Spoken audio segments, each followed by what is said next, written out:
Hello guys, so we are going to start our new chapter, that is hydrocarbons.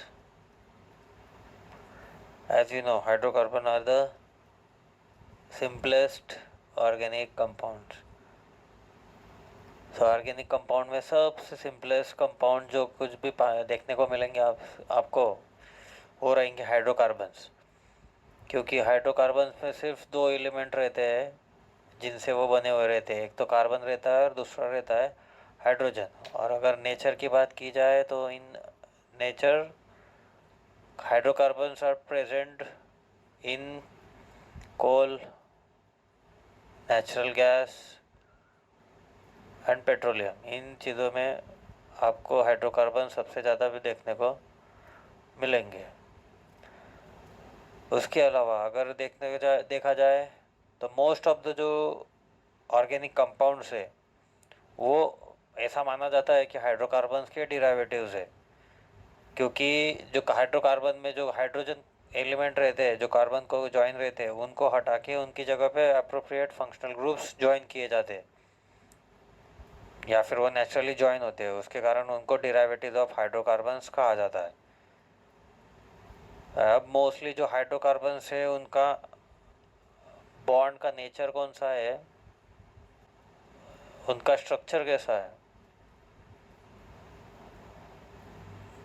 और उनकी chemical reactivity कैसी है,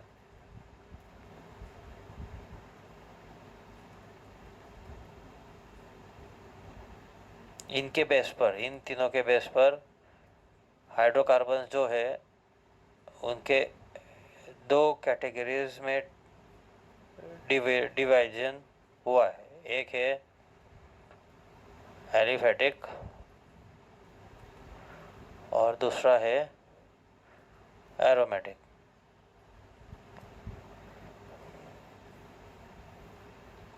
जिसमें से एलिफेटिक और दो में कन्वर्टेड है। एक है सैचुरेटेड हाइड्रोकार्बन और दूसरे है अनसैचुरेटेड हाइड्रोकार्बन। अनसैचुरेटेड जो सैचुरेटेड हाइड्रोकार्बन है उनको ही कहा जाता है अल्केन्स। वहीं पर अनसैचुरेटेड हाइड्रोकार्बन्स वापस दो में डिवाइड हो जाते हैं, एक है अल्किन्स और दूसरा है अल्काइंस।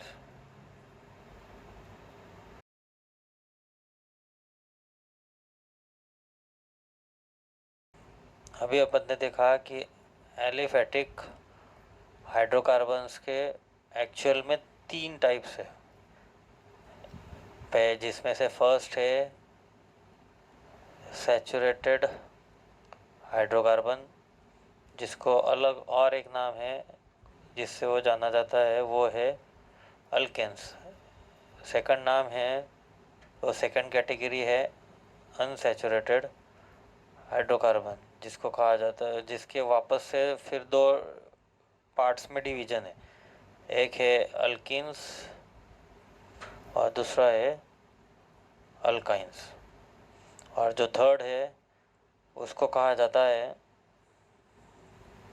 एलिसाइक्लिक हाइड्रोकार्बन, जिसका और एक नाम है साइक्लोअल्केन्स।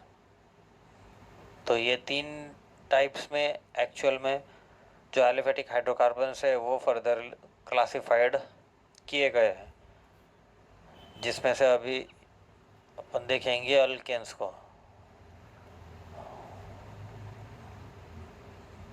अगर अल्केन्स की बात की जाए तो alkanes are those hydrocarbons which contains only single carbon single bond, sorry,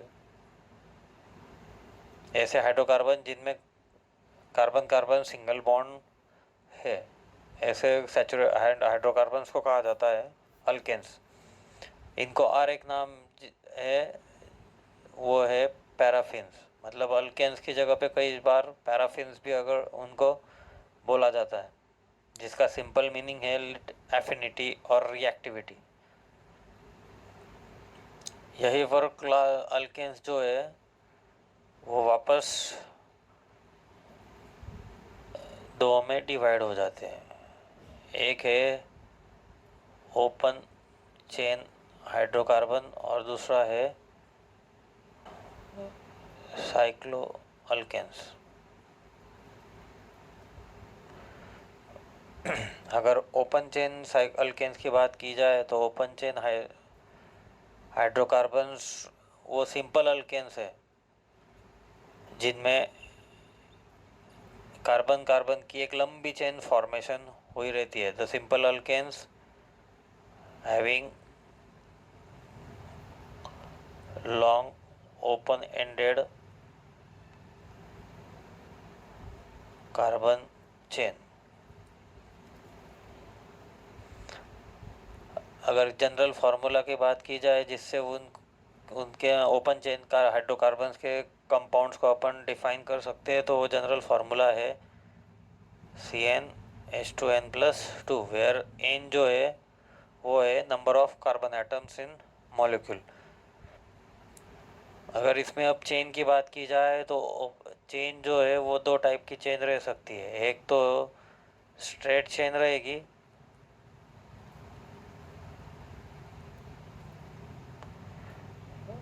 या फिर ब्रांच्ड चेन रहेगी। दो टाइप्स के चेन इसमें रह सकते हैं। अगर स्ट्रेट चेन की बात की जाए, स्ट्रेट चेन के एग्जांपल है जैसे कि अपने को पता है एक CH4 है जिसको अपन मीथेन कहते हैं। उसके बाद दूसरा है इथेन जिसमें CH3 bond CH3 single bond रहता है उन दोनों में। उसी तरह प्रोपेन का भी एग्जांपल ले सकते हैं CH3 CH2 CH3। तो इसमें भी अब ये तीनों के तीनों जो कार्बन है वो स्ट्रेट चेन में एक दूसरे से जॉइन है और सिंगल बॉन्ड के साथ जॉइन है। अगर वहीं पे अगर ब्रांच्ड चेन की बात की जाए तो उसमें CH3 CH3 और यहाँ पे भी अगर CH3 लगाए दे तो ये वाला जो पार्ट है ये वाला पार्ट हो जाएगा आपका ब्रांच्ड वाला पार्ट, जिसके कारण उसका नाम हो जाएगा 2-मिथाइल। 3 कार्बन लाइन में जॉइन है उसके कारण 2-मिथाइल प्रोपेन। और एक एग्जांपल अगर लेने जाए तो एक और एग्जांपल ये बन सकता है CH3 CH3 यहाँ पे CH3 और यहाँ पे भी एक CH3। अगर अब 4 CH3 लग गए तो ये हाइड्रोजन यहाँ से हट जाएगा। तो ऐसी कंडीशन में ये हो जाएगा 2,2 डायमिथाइल प्रोपेन, क्योंकि इसमें 2 मिथाइल के ग्रुप कार्बन को एक्स्ट्रा जॉइन है। इसके अलावा अगर साइक्लोअल्केन्स की बात की जाए तो cycloalkanes are those carbocyclic compounds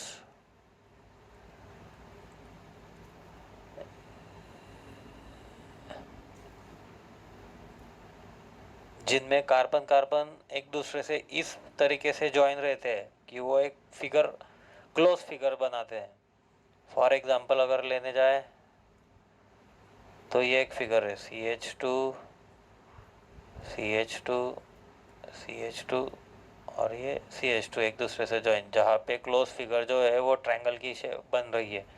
और ये हो जाएगा फिर 3 कार्बन है उसके कारण और साइकिल में फॉर्मेशन है उसके कारण वो बन जाएगा साइक्लो प्रोपेन। अगर यहीं पे और एक एग्जांपल लेने जाए तो ये एक और हो जाएगा CH2 CH2 CH2 CH2 और ये CH2। तो ये बन जाएगा आपका साइक्लो, 4 कार्बन है उसके कारण साइक्लो ब्यूटेन।